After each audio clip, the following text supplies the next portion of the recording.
ఈరోజు మంగళగిరి తహసీల్దార్ వారి కార్యాలయంలో ఆల్ పొలిటికల్ పార్టీ మీటింగ్ జరిగింది. ఈ సమావేశంలో మంగళగిరి నియోజకవర్గ ఓటర్ నమోదు అధికారి ఏ లక్ష్మీకుమారి మరియు తాడేపల్లి అర్బన్ ఓటర్ నమోదు అధికారి శివారెడ్డి మాట్లాడారు.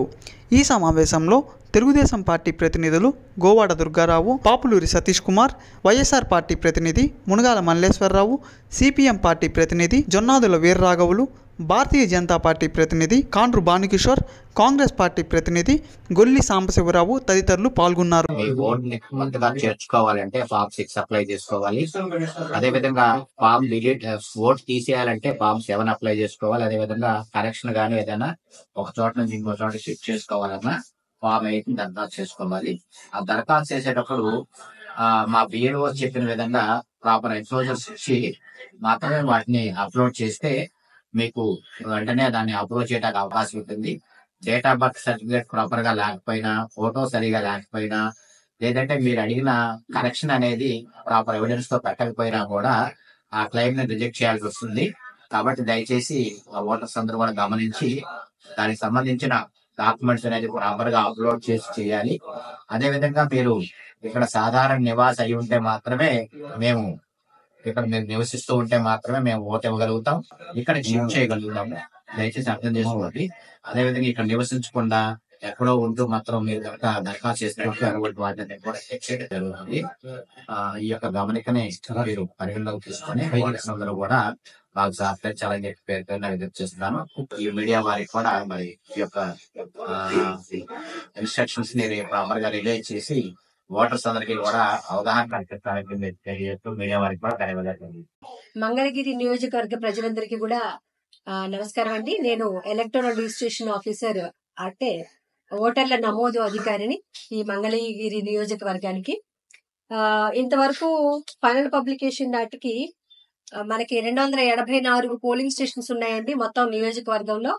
ఈ రోజుకి ఆ ఓటర్లు మొత్తం 2,89,249 మంది ఓటర్లు ఉన్నారండి. అందులో పురుషులు వచ్చి 1,39,195 మంది ఉన్నారు. స్త్రీలు వచ్చి 1,50,040 మంది ఉన్నారు. ట్రాన్స్జెండర్స్ ఉంటారండి 14 ఉన్నారు. మొత్తం కలిపి 2,89,249 మంది ఓటర్లుగా ఉన్నారు. ఈ విషయంగా మీకు తెలియపరిచేది ఏంటంటే 1,500 ఓట్లు పైబడి ఉన్న 1,450 ఓట్లు పైబడి ఉన్న ప్రతి పోలింగ్ స్టేషన్ లో ఒక ఆక్సిలరీ పోలింగ్ స్టేషన్ ఒకటేది ఏర్పాటు చేయమని ప్రభుత్వం యొక్క నిబంధనలండి. ఆక్సిలరీ పోలింగ్ స్టేషన్ అంటే ఉదాహరణకి ఒక పోలింగ్ స్టేషన్ లో 1,450 పైబడి ఉన్నట్లయితే ఆ పోలింగ్ స్టేషన్ ని 2గా విభజిస్తాం. ఉదాహరణకి 170 పోలింగ్ స్టేషన్ కనుక 1,450 అయినట్లయితే ఆ 170 పోలింగ్ స్టేషన్ 2గా విభజింపబడి 170, 170A అనేటువంటి ఆక్సిలరీ పోలింగ్ స్టేషన్ అనుబంధంగా 170కి అనుబంధంగా ఇంకొక పోలింగ్ స్టేషన్ అనేది మనం ఏర్పాటు చేస్తున్నాము. దాని గురించి విస్తృతంగా విరివిగా ప్రచారం కూడా చేయబడుతుంది. ఇంతకుముందు ఏ బూత్ లో అయితే మీరు ఓటు వేస్తారో ఆ బూత్ లోనే వేరే రూమ్ లో అనుబంధంగా వచ్చినటువంటి పోలింగ్ స్టేషన్ వారు ఓటు వేయాల్సి ఉంటుంది. అయితే కొన్ని చోట్ల ఇంతకుముందు ఎక్కడైతే వాళ్ళు ఓటు వేశారో ఆ పిఎస్ లో 2 పోలింగ్ స్టేషన్స్ వేయడానికి అవకాశం లేని దగ్గర వేరే ప్రెమిసెస్ కి, వేరే స్కూల్ కి గానీ ఏదైనా ప్రభుత్వ కార్యాలయానికి మార్చి, స్కూల్ కానీ మోస్ట్లీ స్కూల్సే ఉన్నాయండి, అక్కడికి మార్చి వారికి ఓటు వేసేదానికి మేము అవకాశం కల్పిస్తున్నాము. దయచేసి ఈ మార్పును అందరూ గమనించాలండి.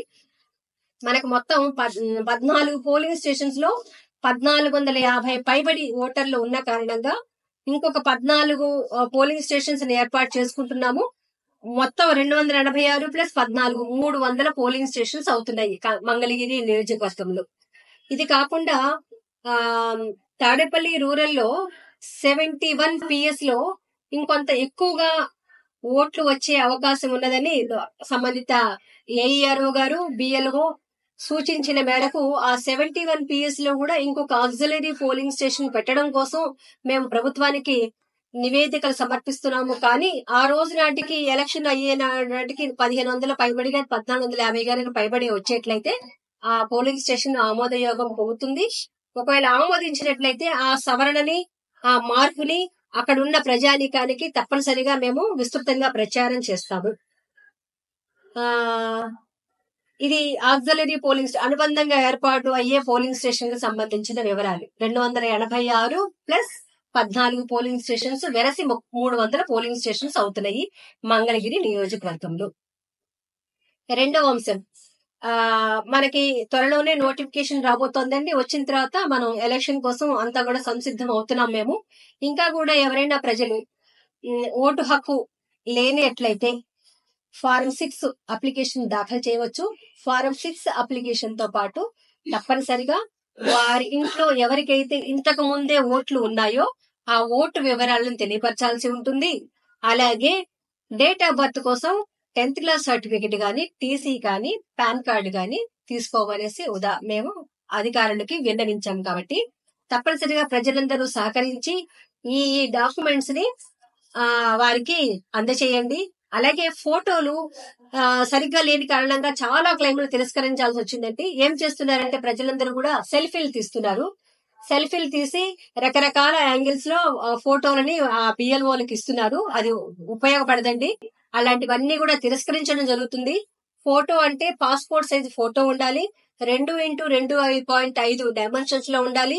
క్లియర్ గా ఉండాలి. ఆ పాతది ఎప్పుడో ఇస్తున్నారండి. పాతది కాదు, 3 నెలల క్రితం తీసుకున్నది మాత్రమే అయి ఉండాలి నిబంధనల మేరకు. దయచేసి ఈ సూచనలు అందరూ గమనించవలసింది. ఎందుకంటే చాలా ఫోటోలు సరిగ్గా లేని కారణంగా ఈ సెల్ఫీ మోడ్ లో అప్లికేషన్స్ పెట్టడం వల్ల మేము ఆ నిబంధనల మేరకు లేనందువల్ల రిజెక్ట్ చేస్తున్నాం. ఎందుకంటే ఆ ఫోటో సరిగ్గా లేకపోతే రేపు ఓటర్లుగా మీరే ఇబ్బందికి గురవుతారు. కాబట్టి మీ సౌలభ్యం కోసం, అలాగే నిబంధనలు అమలు పరచడం కోసం వాటిని తిరస్కరించాల్సి వస్తుంది. కాబట్టి తప్పనిసరిగా ప్రజలందరూ సెల్ఫీలకు బదులుగా పాస్పోర్ట్ సైజులు మాత్రమే ఇవ్వవలసి ఉంటుంది. అలాగే ఏ కరెక్షన్ కావాలన్నా కూడా మనం అప్లై చేసుకోవచ్చు. ఆ కరెక్షన్ కి సంబంధించినటువంటి ప్రూఫ్ కూడా జతపరిచి ఉంచాల్సి ఉంటుంది. బిఎల్ఓలు ఇంటికే వస్తున్నారండి. అప్లికేషన్ పెట్టినప్పుడు మీకు అందుబాటులో లేకపోయినా కూడా ఆ బిఎల్ఓలు మీ ఇంటికి వచ్చినప్పుడు ఆ ప్రూఫ్లు కనుక వాళ్ళకి అందజేసినట్లయితే త్వరగా మీ నేములో మీ ఎంట్రీలో ఉన్న కరెక్షన్స్ చేసి ఇవ్వడానికి అవకాశం ఉంటుంది. ఇక్కడ కూడా డేట్ ఆఫ్ బర్త్ కరెక్షన్ కనుక కావాలి అంటే తప్పనిసరిగా చదువుకు సంబంధించిన ఏదో ఒక ప్రూఫ్ తప్పనిసరిగా పెట్టాలండి. ఒకవేళ నిరక్షరాస్యులైతే ఎందుకు ఆ డేట్ ఆఫ్ బర్త్ మార్చుకోవాల్సి వస్తుందో ఆ బిఎల్ఓలకి తెలియపరచాలి. వారు కోరినట్లయితే ఒక డిక్లరేషన్ కూడా ఇవ్వాల్సి ఉంటుంది. తప్పనిసరిగా ఈ సూచనలన్నీ పాటించండి. ప్రజలందరూ కూడా సూచనలు పాటించి అందరికీ కూడా ఓటు హక్కు తీసుకోండి. కరెక్షన్ మీ ఆల్రెడీ ఉన్న ఎంట్రీస్ లో ఏమైనా తప్పులు ఉంటే సరిచేయించుకోండి. కానీ నిబంధనల మేరకు లోబడి మాత్రమే మేము అందరం పనిచేయాల్సి ఉంటుంది. కాబట్టి దయచేసి ప్రజలందరూ సహకరించండి. బిఎల్ఓలకు సహకరించినట్లయితే మీకు ఓటు ఇవ్వడం జరుగుతుంది, కరెక్షన్ చేయడం జరుగుతుంది. నిబంధనల మేరకు ఎవరైతే ఇవ్వాల్సిన డాక్యుమెంట్స్ ఇవ్వలేదో వారి ఓటుని తిరస్కరించడానికి, వారి అప్లికేషన్ తిరస్కరించడానికి మాకున్న నిబంధనల మేరకు మేము పనిచేస్తాం. కాబట్టి ప్రజలందరూ ప్రాపర్ గా రెస్పాండ్ అయ్యి ప్రాపర్ డాక్యుమెంట్స్ ఇచ్చి వాళ్ళ ఓటుని తీసుకోవాల్సిందిగా కోరుతున్నామండి. ధన్యవాదాలు. ఈ అవకాశం ఇచ్చినటువంటి ఈ ఎలక్ట్రానిక్ మీడియా వారికి, అలాగే సూచన చేస్తున్నటువంటి మన నియోజకవర్గ జాతీయ అలాగే లోకల్ పార్టీ రిప్రజెంటేటివ్స్ అందరికీ కూడా నా ధన్యవాదాలు తెలియజేసుకుంటున్నానండి.